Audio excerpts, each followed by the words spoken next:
All right, so some of you were asking me about doing these optimization problems when you have three-dimensional shapes. And I just wanted to show you this cool little applet that I found on GeoGebra where you can see a cylinder that is inscribed in a sphere. And as you drag the white dot around, you can see that the edges of the cylinder are always pinned on the corners of the sphere. And so the nice thing too is that the ratio is being calculated in the top left corner right there. The volume of the cylinder divided by the volume of the sphere. And as I'm sliding it around, it looks kind of like the biggest number I can get is about 0.577. So what I wanted to show you is using a little bit of calculus just to make it work. So I have to open up a Google Doc here to write on. So I'm just going to go to, it wouldn't let me write directly on that website. So I'm just going to open up a blank document and then we can do the math here. Okay, so getting in there. All right. So here's the situation that we had.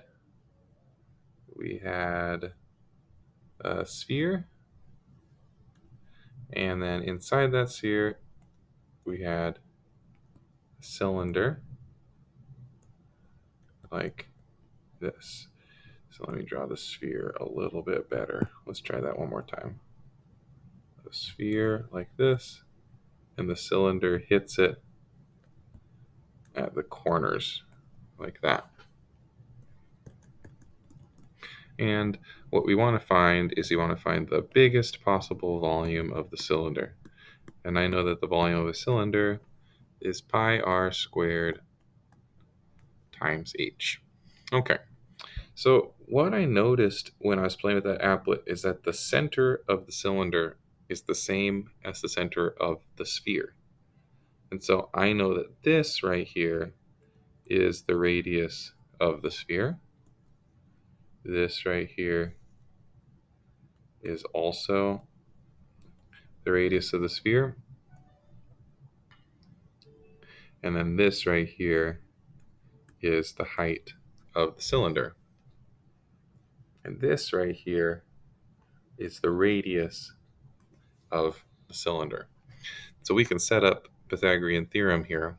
I know that half of the height squared plus the cylinder's radius squared equals the sphere's radius squared. So I'm using capital R for the sphere and lowercase r for the cylinder.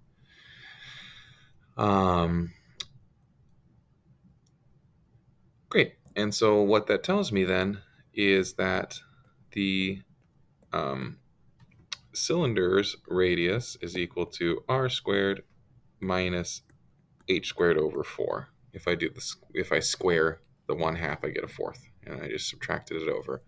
And then I can use this substitution right there. So now my volume is only in one variable.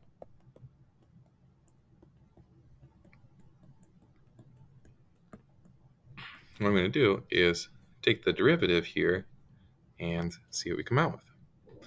So if we take the derivative, we've got f prime. So I'm going to do the product rule here, where this is my f and then this is my g. So f prime is going to be pi times negative 2 over 4h. That's times g plus f times g prime.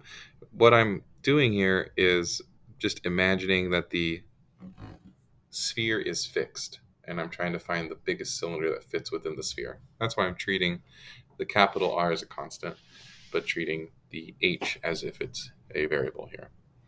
I suppose I could have also distributed it out, and that would have probably been an easier way to take the derivative. But this works as well. So I'm going to set this equal to 0. Both of them have a pi in common, so I can just divide by pi.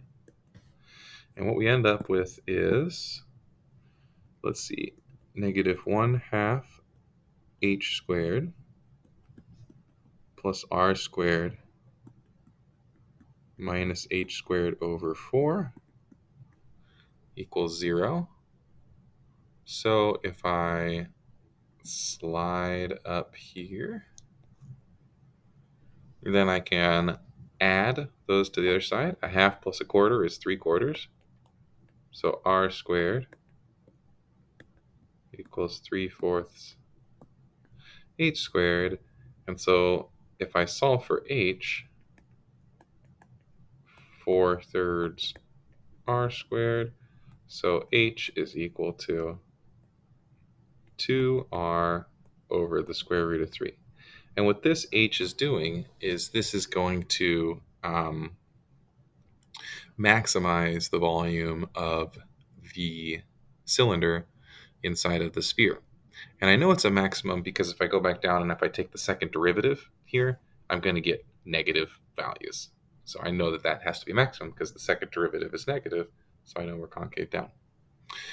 Now, on the last screen, when I was playing around in GeoGebra, it was showing an answer of, what was it saying, about 0.577. So the way I'm going to check here is that if I take this value and substitute it into my cylinder volume and then divide by my sphere volume, I should get pretty close to 0.577. So here we go. I'll try to fit it down here. So if I do the volume of the cylinder divided by the volume of the sphere, that's going to be pi times r squared. Well, r squared in this purple equation is just big R squared minus h squared over 4. So let's write that out. Big R squared minus h squared over 4, which is going to be 1/3 r squared.